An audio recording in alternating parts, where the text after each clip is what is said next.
Hola a todas y todos. Estamos en Expansión Política con Erendira Derbez, historiadora, ilustradora y coautora del libro No son micro, machismos cotidianos. ¿Cómo estás, Erendira? Estoy muy contenta de ser también recibida por ti y tu equipo. Gracias por aceptar nuestra invitación. Y bueno, para empezar, cuéntanos un poco cómo fue o de dónde surgió la idea para realizar un libro que nos explicara como paso a paso y con ejemplos y con dibujitos y todo lo que tendríamos que entender como machismos cotidianos.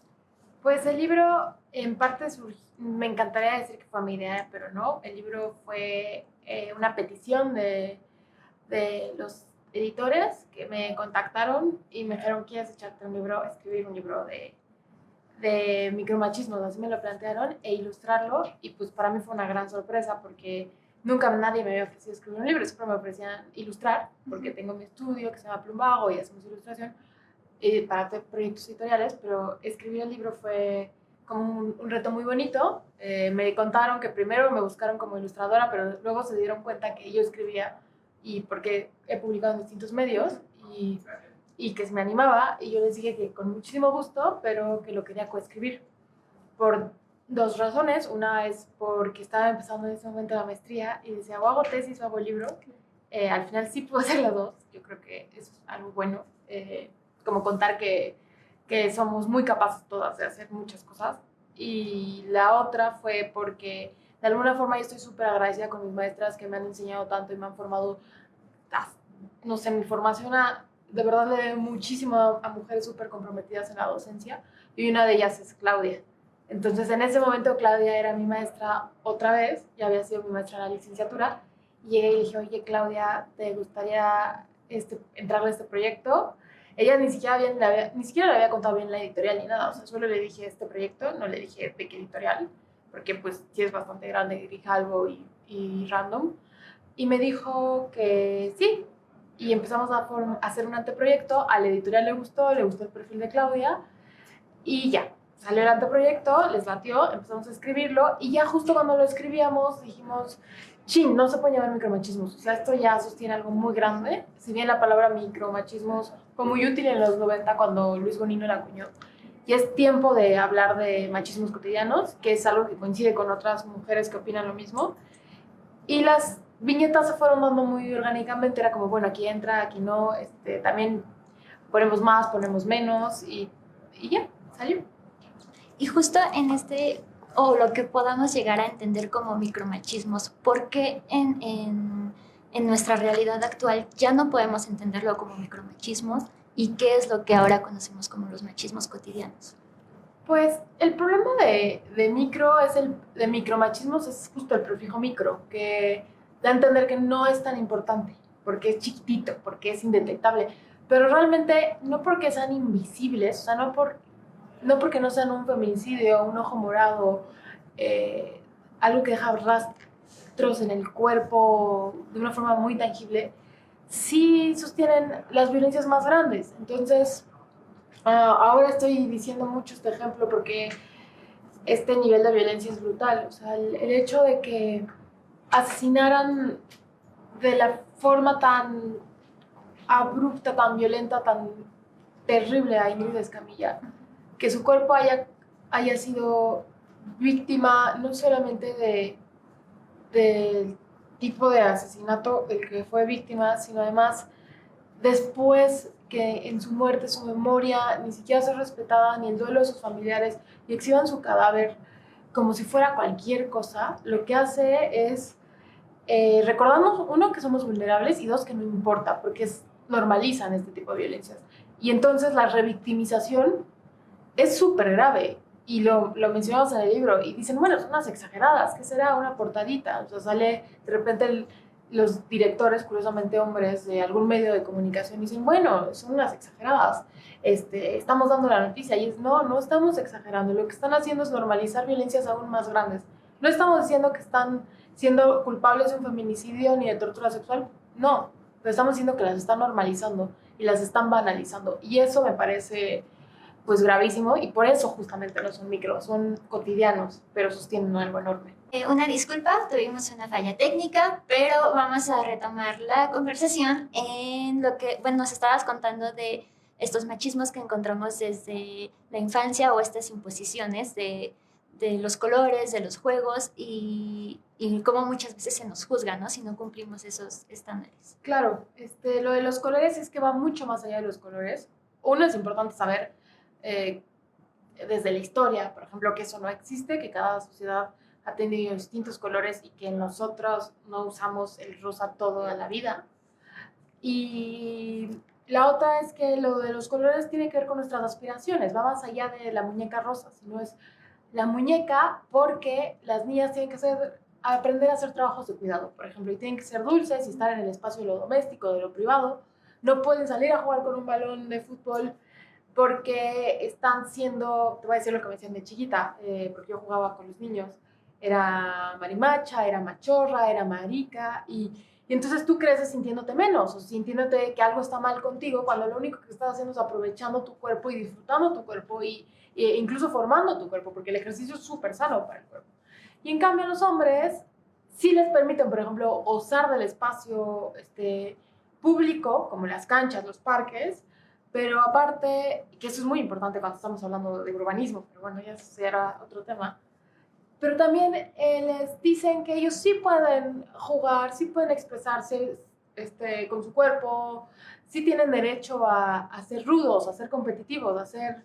es más, les obligan a hacerlo, o sea, les obligan a ser un tipo de hombre. Y eso es muy problemático porque también los niños que quieren jugar con la muñeca o quieren jugar con sus peluches o quieren jugar a ser papás, les dicen no, esto no, porque si no vas a ser y la palabra es la del estúpido grito del estadio, vas a ser un mandilón, vas a ser un afeminado, vas a ser un marica, y eso lo rebaja, porque las actividades de mujeres te rebajan. Y de repente algunas mujeres les van a dejar practicar algunos deportes masculinos siempre y cuando no se pasen, ya sabes, como sí hace fútbol, pero es femenina, ya sabes. Y entonces, ¿por qué eso lo eleva? Entonces hay muchísima misoginia en esta división que empieza en el azul y el rosa. Y esto es muy preocupante porque las aspiraciones, por ejemplo, de las niñas, no van a ser no sé, ser escritoras, o ser científicas, o ser deportistas, porque saben que no pueden, porque no tienen esos ejemplos. Y los niños sí pueden aspirar a hacer todo eso, todas las actividades públicas, pero no pueden aspirar a ser amos de casa, por ejemplo. Y eso es muy violento. Y va muy acompañado con la educación emocional que le dan a los chiquitos. O sea, a un niño cuando le dicen, los niños no lloran, lo que están haciendo es súper cruel. O sea, le están diciendo que no puede expresar sus emociones. Y ese niño va a crecer como un adulto que es incapaz de nombrar sus sentimientos y por eso puede volverse un adulto violento, por ejemplo. Quizás no, en el mejor de los casos, pero sí puede tener tener otro tipo de violencias que no sean tan extremas por no saber nombrar sus emociones, que son parte de los machismos cotidianos. Entonces, sí, tú empiezas desde la cuna, pero tiene repercusiones toda la vida. Ok. Bueno, primero hacerle también una invitación a las personas que nos están viendo. Si tienen alguna pregunta o alguna duda, algún comentario para Erendira acerca de este libro, pues que nos los hagan llegar por Facebook. Y justo en este sentido también de los machismos que nos encontramos desde niños, nos lleva a términos que ahorita ya conocemos como mansplaining, ¿no? Que muchas veces los encontramos en situaciones laborales o académicas, ¿no? ¿Nos puedes contar un poquito sobre estos términos? Sí, yo creo que son muy evidentes, por ejemplo, los medios de comunicación. O sea, este momento es muy raro, es muy poco común, porque normalmente los temas serios los llevan hombres, ¿no? O sea, es tan evidente que las mesas de debate sobre aborto o violencia de género en México las están dando también hombres, con solo hombres, y contienen 5 o 6 hombres de cierta edad, blancos, o sea, que es bien preocupante. Y eso tiene que ver con la idea de que que la voz intelectual, la voz manda, que la batuta intelectual es de los hombres. Y eso es muy problemático problemático porque aparte de que una crece sin tener referentes femeninos, yo cuando crecí recuerdo muy pocos referentes de mujeres en las mesas de debate, por ejemplo, en la televisión, muy poquitos. Pues empiezas a normalizar de que tu espacio es el de solo escuchar, si es que te dejan escuchar, porque esos son temas de hombres, y no de proponer, no de tener ideas, no de tener iniciativa, y no de argumentar tus propios puntos de vista. Y la mujer que se atreve a decir no estoy de acuerdo por esto y esto y esto, es problemática. En cambio, el hombre que se atreve a decir esto no, es un líder, es un líder de opinión. Entonces, eso tiene mucho que ver con lo que le llamamos mansplaining, mansplicar, la machoexplicación, también le dicen en España. Y también tiene que ver con interrumpir. O sea, es muy común ver en los salones de clases cómo a las mujeres se les interrumpe muy fácilmente, pero a los hombres no. Es terrible. Me pasa muy seguido ver cómo se le interrumpe, o sea, cómo los hombres interrumpen a las mujeres todo el tiempo en los debates de, no sé, en las mesas de políticos, en las mesas de discusión de algún tema. Y esto, o sea, no digo que interrumpir sea malo, de repente vas a decir, ¿sabes que no estoy de acuerdo por tal? Pero no es parejo. O sea, se da por sentado que los hombres tienen derecho a interrumpir a las mujeres. Y como dices, ¿no? Aparte el tono en el que quizás una mujer se refiere hacia algún otro compañero de trabajo o de escuela y en el que entre hombres se refieren o entre mujeres se refieren, pues también marca una diferencia, ¿no? El tono al hablar con los propios compañeros. Claro, o sea, una mujer que tiene una voz grave y fuerte es un poco exagerada o es muy violenta o medio histérica. Y en cambio, un hombre que habla con una voz grave pues es muy masculino. Entonces sí, el tono cambia. Y a mí hay un apartado que hablamos de la fiscalización del tono, que es cuando a alguien le molesta más cómo se dicen las cosas que las demandas que se dicen. Por ejemplo, alguien pinta en una pared, ni un asesinado más. Y es como, ¿cómo se atreven a pintar en las paredes? Fiscalizan el tono del grafiti o de rayar, pero en cambio no les importa el mensaje. Y esto es sumamente egoísta, porque lo que hace es que no importe la incomodidad o el sufrimiento o el dolor de alguien más, o sus demandas, sino lo que importa es su tono. Y eso lo vemos todo el tiempo justo después de las marchas, de cómo se les ocurre quitarse la playera, ya sabes, o sea, qué falta de civilidad. Y al final es como, ¿estás escuchando lo que están pidiendo? ¿Estás escuchando que están pidiendo demandas tan justas como el fin de la impunidad en tanto un caso, por ejemplo, de feminicidio, de desaparición forzada, de violación, o están pidiendo algo tan simple como una vida libre de violencias? O sea, es absurdo que tengamos que pedir perdón por pedir poder vivir tranquilamente, poder vivir como cualquier persona. Y justo en estas marchas que se han dado reciente, han evidenciado un poco más que sí vivimos en un país machista por los comentarios justamente hacia por las pintas o incluso hacia la propia víctima, ¿no? Y en este sentido, entonces, ¿por qué sí es importante identificar estos machismos que vivimos todos los días y por qué es importante a lo mejor como hacer un análisis interno? Mira, ahorita te contesto, pero quiero enseñarte justo esta viñeta, que es, está bien que protesten, pero sin gritos, sin cerrar las calles, ni rayar paredes, tampoco es para tanto, ni que las estuvieran matando. Creo que esto ejemplifica. Una sociedad machista, sí, vivimos en una sociedad machista, eso ya lo sabíamos, que no solo es la única, a mí también me interesa decir que, porque justo acabo de tener una entrevista con un medio europeo, me dicen, es que México, y les digo, sí, México sí, pero también sus países tienen muchos problemas de los cuales tienen que hablar. Y lo que siento que está pasando en México, considero, es que tenemos un problema grave de violencia de género, pero también tenemos un problema muy fuerte de impunidad, de normalización de la violencia y de violencia en general. Y evidentemente las estrategias de militarización, por ejemplo, del 2007 para acá, o sea, del sexenio Felipe Calderón para acá, han tenido consecuencias muy graves en la vida de todas las personas y se reflejan en el espacio de lo doméstico.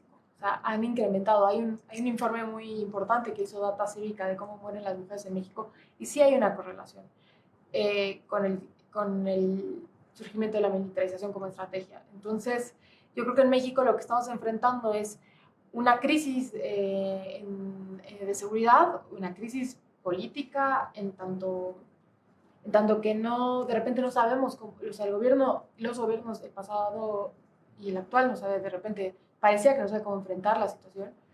Y además de todo, una sociedad profundamente machista en la que cuando muchas mujeres reaccionan en colectivo, porque son muchísimas, y se nota en las marchas, pues mujeres jóvenes, grandes, con sus mamás, con sus abuelas, con sus hijitos, no saben cómo reaccionar. O sea, no saben qué hacer cuando les están cuestionando a los hombres sus privilegios. Y por eso reaccionan de manera tan violenta y nos tildan de exageradas y nos demuestran que tienen, según esto, derecho a violentarnos.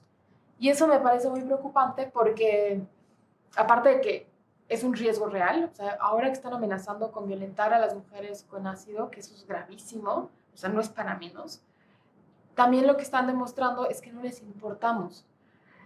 Y pues que se enteren que aquí estamos y no nos vamos a ir y que somos más de la mitad de la población y que ya estamos muy cansadas.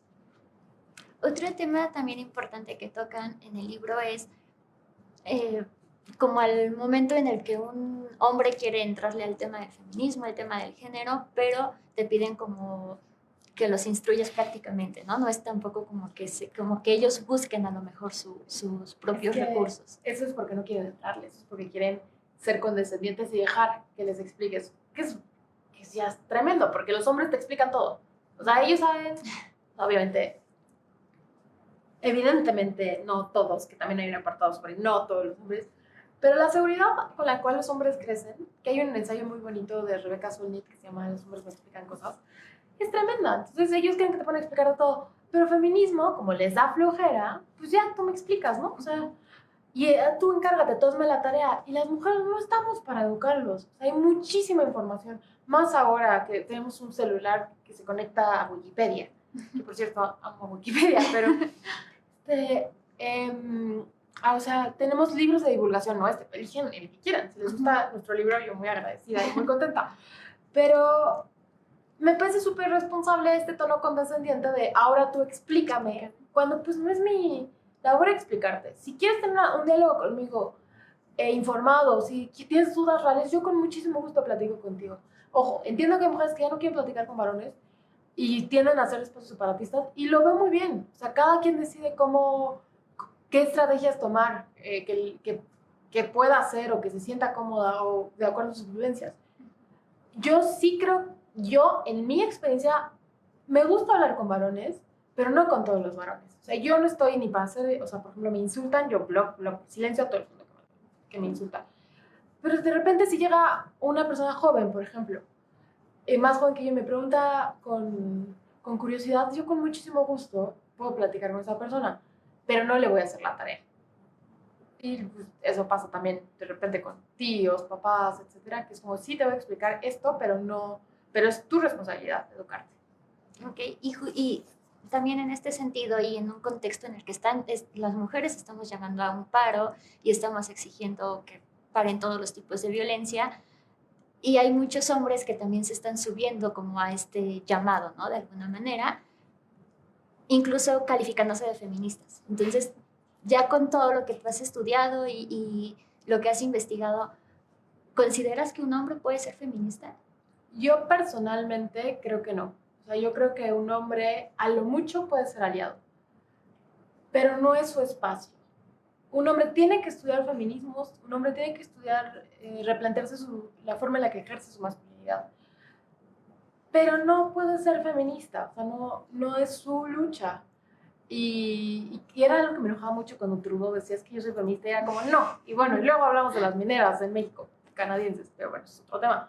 Pero no, yo creo que los hombres no es su espacio, pero sí pueden ser aliados, y en parte ser aliados es que guarden silencio y escuchen, y lean, y estudien. Y ese trabajo no los hace feministas, pero los hace, les quita ser parte del problema, digamos así. Pero para un hombre puede ser muy fácil decir, no, yo soy súper feminista, amigas todas, compañeras de trabajo, empleadas, me lavo las manos, y es como, es más, váyanse de paro, les doy permiso, y es como, a ver, esto es cosmético. Realmente en tu trabajo, por ejemplo, tienes mujeres en puestos directivos, buenos salarios para todas, contratos no precarizados, buenas prestaciones para las madres, permiso de paternidad también, uso de maternidad. ¿Tienes eso? Si sí lo tienes, muy bien. Si no, por favor, quítate la etiqueta morada. Y también es como, justamente en este libro, a mi parecer, es como un manual muy sencillo en el que nos podemos acercar fácilmente al feminismo si todavía no lo conocemos. Para las mujeres es como muy digerible, ¿no? Pero ¿consideras que este libro también es para hombres? Sí. ¿Para quién está dirigido? Bueno, cuando lo escribimos pensamos en mujeres a partir de la adolescencia. No es un libro para infancias. Y lo escribimos con mucho cariño pensando en nuestras amigas, en nuestras sobrinas, en nuestras primas, también en nuestras mamás y en nuestras abuelas. Pero luego, acabándolo, releyéndolo, nos dimos cuenta que sería un libro que sea bueno que leyeran varones para que se identificaran en él. O sea, en las violencias que ellos perpetúan, las violencias que ellos ejercen, y al identificarse las cuestionen y las paren. Y yo creo que sería muy bueno que muchos varones leyeran este libro, y yo creo que también sería muy bueno que las mujeres lo leyeran, porque es una caja de herramientas. Y sobre todo creo que si lo van a leer varones, por favor, bueno, ni siquiera se los va a pedir, por favor, es su responsabilidad, hagan un trabajo de reflexión real, o sea, hagan un trabajo de autoconocimiento, de introspección, porque si no son falsos aliados y esos son peligrosísimos y no los queremos aquí. Ok, y bueno, ya nada más como para concluir, primero una pregunta muy, o lo más breve que se pueda, sobre esta postura de Marcelo Ebrard y de que es feminista, y luego sobre la postura de la secretaria de la Función Pública, Irma Heréndira, de que tenemos al presidente más feminista de la historia. ¿Qué es lo que piensas sobre eso? Ay, me parece gruesísimo que Irma Heréndira y yo seamos tocayas y pensemos tan distinto en algo. Pero bueno, primero vayamos con Ebrard. Yo creo que Ebrard... hay algo muy interesante ahorita mismo en la Secretaría, que fue el despido de este sujeto que era un acosador serial. Creo que eso es importante y ojalá sea el primero de muchos procesos que tienen que hacer en la Secretaría. Yo tengo amigas en la Secretaría que me cuentan que la pasan fatal por muchas condiciones de trabajo violentas, no solamente por acoso, pero sí violencias cotidianas que cruzan género, por supuesto. Y yo creo que Ebrard, cuando fue jefe de gobierno, tuvo bien dos temas que fueron importantes, como la despenalización del aborto y el matrimonio homosexual, lo cual está muy bien. O sea, creo que las disidencias sexuales tienen derechos, las familias homoparentales tienen derechos, las mujeres lesbianas tienen derechos. O sea, eso está muy bien, pero no es lo único. O sea, hay mucho que trabajar. Y en cuanto a Ebrard, por ejemplo, el papel que está teniendo relaciones exteriores y en cuanto a la migración, por ejemplo, es preocupante y cruza género. O sea, en las migrantes que cruzan México como refugiadas, desplazadas, huyendo de violencias, en México son violadas. En México sufren tortura sexual. Las infancias sufren violencia sexual. Entonces creo que no te puede... Uno, yo creo que un hombre como Ebrard, hombre blanco aparte, no puede ser feminista. Y dos, también tiene que revisar qué está haciendo. Sobre todo, me preocupa mucho el tema de los desplazados centroamericanos y las desplazadas. Y en cuanto a Irma Heréndira, yo creo que si bien es una mujer seguramente muy bien preparada, con una educación que seguro se esforzó mucho para hacer lo que ha llegado a hacer, hay varias cosas que me preocupan. Me preocupa que en su equipo haya gente que haya sido denunciada por más de una persona en el Me Too y públicamente, o sea, diciendo yo soy tal y denuncio tal por tal y no haga nada. Entonces, pues me preocupa y me molesta. Me molesta que diga eso de Andrés Manuel López Obrador como que el presidente más feminista del mundo, porque no es un presidente feminista, porque no puede ser un presidente feminista y está demostrando al parecer no ser aliado ni importarle nuestras causas. Y eso me parece muy preocupante porque la izquierda también llega al poder por las mujeres. Y los movimientos sociales también tienen mujeres que han hecho un trabajo muy, muy fuerte. Y sobre todo, o sea, esta declaración de Irmeréndira es problemática porque el tema de las estancias infantiles es preocupante o sea, esto de hacer la rifa presidencial, la rifa del avión presidencial el mismo día, que ya lo cambió, pero sigue siendo muy grave porque es como, hay cierta desidia, es como, bueno, no me importa. Y la otra que me parece gravísimo es lo de los refugios. O sea, las mujeres necesitamos de repente refugios. Las mujeres que han sufrido violencia necesitan espacios seguros.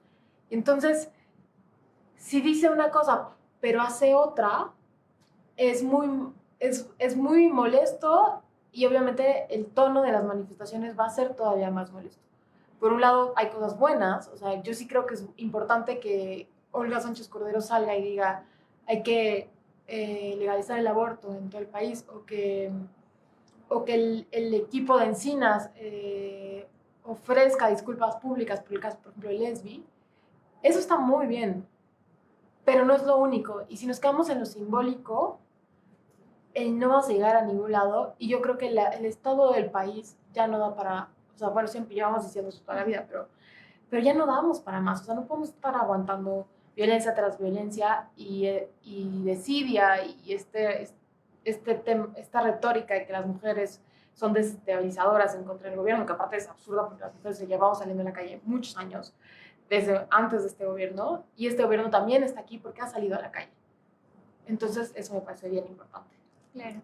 Y bueno, ya nada más para terminar, yo te preguntaría si a las mujeres nos corresponde en algún punto frenar estos machismos y cuál sería este primer paso si nos corresponde, cuál sería este primer paso para frenarlos. O sea, las mujeres nos corresponde o sea, enterarnos de muchas cosas, estudiar, aprender, cuestionarnos. Para mí este trabajo ha sido de cuestionarme muchas de mis violencias, las violencias que yo ejerzo o las violencias que ejercen contra mí. Y, por ejemplo, yo pongo este ejemplo muy seguido. O sea, a mí el hecho de que haya tenido la idea de que los hombres son la batuta intelectual me ha afectado muchísimo en mi crecimiento. Yo crecí sintiéndome menos capaz, menos inteligente. Hasta hace muy poquito me lo he podido empezar a quitar. Entonces, eso es importante. Yo creo, y he cometido muchísimos errores y he sido violenta con otras mujeres. Y he perpetuado machismos. Y los tengo que corregir. Pero sí es muy importante decir que quienes agreden a las mujeres a niveles que les llevan a la muerte son en su gran mayoría hombres. Entonces, a quien les corresponde cambiar y transformarse y corregirse es a los hombres. Y dejar de decir tonterías del nivel, el peor enemigo de una mujer es una mujer. Cuando uno no es cierto, porque a quienes matan a más mujeres son hombres. Y dos, y eso sí es el enemigo. Y dos, si las mujeres empezamos en dinámicas de rivalidad, que es muy común, es parte del patriarcado, es parte de este sistema que perpetúa violencias, que también se refleja entre grupos de mujeres. Pero yo creo que a las mujeres nos corresponde aprender en el disenso nuestras diferencias, en enunciar nuestras diferencias con firmeza, si es necesario, también hacer alianzas. Pero bueno, sin duda, quienes se tienen que revisar con emergencia son los varones. ¿Qué mensaje le mandarías a este gobierno que se dice feminista, especialmente después de publicar un decálogo como el que publicó? Ay, ya ni me acordaba del decálogo. A mí el decálogo me molestó mucho, lo sentí como no sé cómo decirlo, como una provocación más, o sea, a nivel personal, o sea, no todas las mujeres tienen que pensar como yo, pero yo voté por este gobierno. Y voté por este gobierno en la Ciudad de México y voté por este gobierno a nivel nacional. Quizás mucho más convencido el de la Ciudad de México, por eso me tiene muy preocupada. Pero me parece que no pueden traicionar no solamente a sus electoras, sino a las personas que hacemos de este país y de esta ciudad un lugar mejor. O sea, yo creo, o sea, para nada creo que hay personas buenas, personas malas. Hay muchos matices y esta rivalidad de, eres bueno, eres malo, me parece absurdo. Pero sí creo que tienen un trabajo muy difícil. El gobierno actual no tiene fácil el trabajo. Heredó unas administraciones pésimas en muchos aspectos y una crisis de derechos humanos bárbara. Pero sí es, en tanto el gobierno, responsable de diseñar políticas públicas basadas en evidencias, en datos, en acabar con la impunidad y en escucharnos. Creo que las demandas feministas son muy dignas y es responsabilidad del gobierno escucharlas. ¿Crees que le falta en algún punto sensibilidad hacia esta lucha específicamente? Sí, evidentemente, lo del decálogo es una falta de sensibilidad enorme. Me preocupa que obedezca más una retórica eclesial, pon tú, que a política pública. Sí, falta sensibilidad y no dudo, pues yo tengo amigas que trabajan en el gobierno que son brillantísimas, no dudo que haya mujeres y expertas muy capaces de decirles, oigan, vayan por acá, mejoren su comunicación. Lo de la comunicación es muy problemático. Por eso opto por la divulgación, viva la divulgación de todo. Y entonces yo creo que en México hay grandes expertas en derecho, en políticas de seguridad, por ejemplo, en género, en mil temas. Y creo que es tiempo de escucharlas. Y también en el gabinete o no solo en el gabinete, sino que están en puestos altos en el gobierno, que están diciendo cosas importantes y que hay que escucharlas. Entonces, creo que al gobierno le urge mejorar la comunicación, sin duda, y parecía que no les están asesorando bien. No tienen que saber de todo, puede ser un choque generacional, pero sí tienen que saber que se tienen que asesorar. ¿Y qué mensaje les mandarías a las mujeres que hoy están saliendo a las calles a exigir un alto a la violencia? Que me dan ganas de llorar de la emoción, de saber que ya voy a llorar, que no he dormido nada. No estamos solas,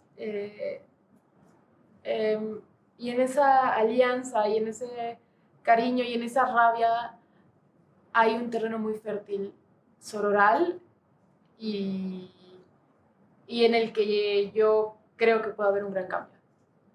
¿Crees que haya punto de retorno para este movimiento? No, por supuesto que no. Los procesos históricos siguen y siguen y siguen.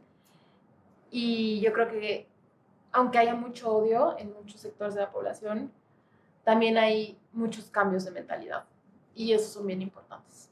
¿Y qué es lo que tú esperas que tu libro logre en las personas que lo leen? Que sí haya un cambio de chip, de paradigma, de actitudes. Idealmente me encantaría que fuera muy leído. Sé que se está vendiendo muy bien. No sé si se está vendiendo solo para ponerlo en las salas y como, miren, soy feminista, de cita de Tinder, ya sabes, que se noten que sí soy buena persona. Pero si lo leen a profundidad, me encantaría, tampoco es un libro difícil, es un libro de divulgación como muy ameno, pero me encantaría que se vieran reflejadas o reflejados y lo discutamos.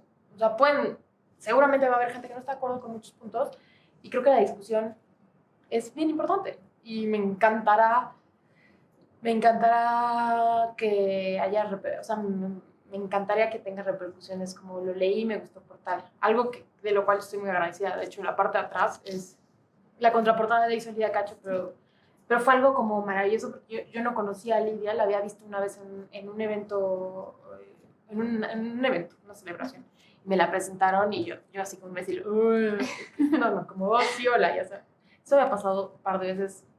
La otra vez me pasó con Claudia Paz y Paz, una guatemalteca impresionante, y yo, la como imbécil, qué horror, qué vergüenza. Pero Lidia lo lee y decide hacer la contraportada para apoyarnos, en conocerme realmente, decir, es que me importa que haya más voces nuevas. Entonces, que una persona, esa generosidad de Lidia Cacho por echárselo en un día, leerlo con todo que está ocupadísima y está enfrentando un proceso tan difícil con el exilio que está viviendo, esa generosidad me gustaría que se replicara. Entonces, o sea, no hacia mí o hacia el libro, pero creo que entre todas podemos apoyarnos entre todas. Ok, muy bien. Pues primero, gracias por haber hecho este libro, por la investigación, por todo lo que nos regalas en él. Gracias también a Claudia y pues por todos los comentarios que nos estás aportando aquí, todos tus conocimientos de feminismo, machismo, que siempre nos van a ayudar un poco a lo mejor a detectar estas cosas. Y sobre todo, en lo personal, yo te agradezco mucho la estructura justamente porque es un libro que se lee de manera muy, muy fácil, es muy hábil, no tiene como complicaciones y aparte en cada una de las páginas pues meten una bibliografía, ¿no? Para que quede más claro. Pues muchísimas gracias a ti por invitarme y por leerlo, porque siempre es bueno ir a una entrevista donde leyeran el libro, ayuda muchísimo a lo que sigue. Y ya, gracias por tenerme y gracias a Claudia que no pudo estar aquí hoy, pero, sí, pero gracias también. Que es una gran maestra para mí. Muy bien. Bueno, pues muchas gracias también a todos los que nos vieron y escucharon a Erendira y ojalá que tengan oportunidad de leer este libro.